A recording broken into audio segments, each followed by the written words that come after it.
આમ આદમી પાર્ટીએ 3 દિવસ પ્રશિક્ષણ શિબિરની શરૂઆત કરી। અમદાવાદ ખાતે 3 દિવસની એ શિબિરમાં એક પછી એક નેતા જે ભાષણ આપી રહ્યા છે, એમાં ગુજરાતના ખેડૂતોના મુદ્દાથી લઈને ઇલેક્શન કમિશન પર ઉઠતા સવાલો, SIRના મુદ્દા ઉપર જે સવાલો ઉઠી રહ્યા છે, બધા જ વિષયો પર વાત કરી। ગઈકાલે ચૈતર વસાવા જ્યારે મંચ પર હતા ત્યારે એમણે હુંકાર કર્યો છે ને એવું કહ્યું છે કે હવે આપણે સરકાર કબજે કરી લેવાની છે। તાલુકાના લેવલથી લઈને ઉપર ધારાસભ્યોથી લઈને સાંસદો, આમ આદમી પાર્ટીના નેતાઓએ ખૂબ સરસ રીતના કામ કરી અને બધું જ જીતવાનું છે, લોકોના વચ્ચે જવાનું છે અને અત્યારે જે ચૂંટણી આવે છે સ્થાનિક સ્વરાજની ચૂંટણી, એમાં પણ ખૂબ મહેનત કરી અને એમાં પણ આમ આદમી પાર્ટીને સારું એવું પરફોર્મ કરવાનું છે, એ વાત સ્ટેજ પરથી કરી રહ્યા હતા।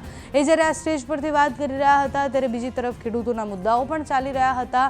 એક બાજુ આમ આદમી પાર્ટી ખેડૂતના મુદ્દે બોટાદની ઘટના બની એના પછી અને એની પહેલાંથી ખેડૂતના મુદ્દે લડી રહી છે, ત્યારે હવે 2-3 મુદ્દા બીજા એડ થયા છે। પ્રશિક્ષણ શિબિરમાં એક પછી એક નેતાઓનું આવવું, ભાષણ આપવું, આમ આદમી પાર્ટી કેટલી દમદાર છે, આગળ જતાં ગુજરાતની શું સ્થિતિ છે અને અત્યારે ગુજરાતની જે સ્થિતિ છે એમાં મુખ્ય વિપક્ષ કોણ, એ પણ પ્રશ્ન છે।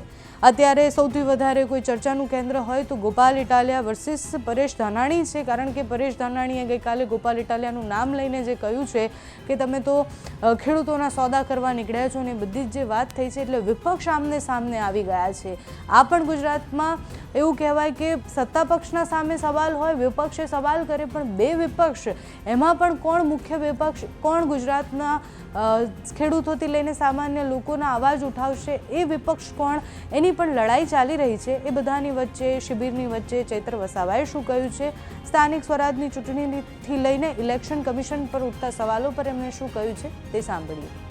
તો આવનારા દિવસોમાં આમ આદમી પાર્ટી કબજે કરવા જઈ રહી છે,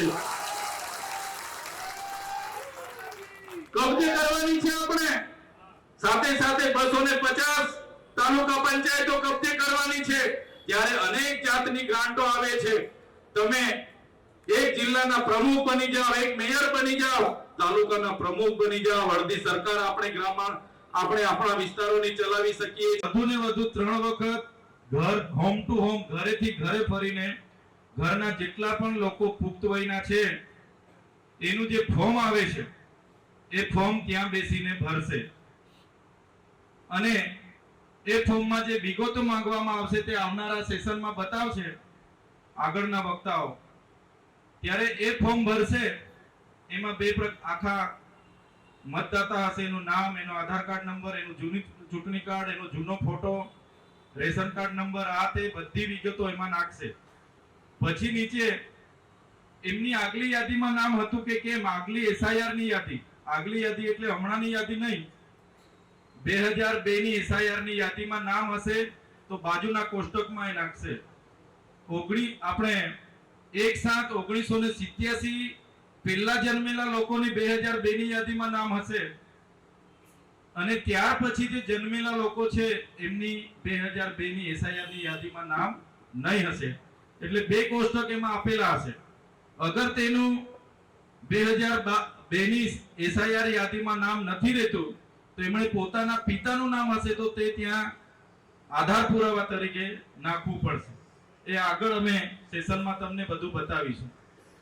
ત્યારે આ આખી એક BLO ની આખી એક કામગીરી છે અને આ કામગીરી પત્યા બાદ 1 મહિના બાદ એ BLO જેટલા પણ ફોર્મ આવ્યા, માનો કે 1000 મતદાતાઓ એક બૂથમાં છે, 800 લોકો એમને ત્યાં અવેલેબલ મળ્યા છે, બીજા કોઈ સ્થળાંતર થયા છે, કોઈ મજૂરી અર્થે ગયા છે, નથી આવ્યા, કોઈ અહીંથી નોકરી અર્થે શહેરોમાં જતા રહ્યા છે, નથી આવ્યા, કોઈ રાજ્ય બહાર ગયા છે, કોઈ પુરાવા નથી મળતા, એવા લોકોના ફોર્મ નહીં ભરાશે ને જેટલા લોકોના ફોર્મ ભરાશે એ BLO એમના ERO નો આપશે।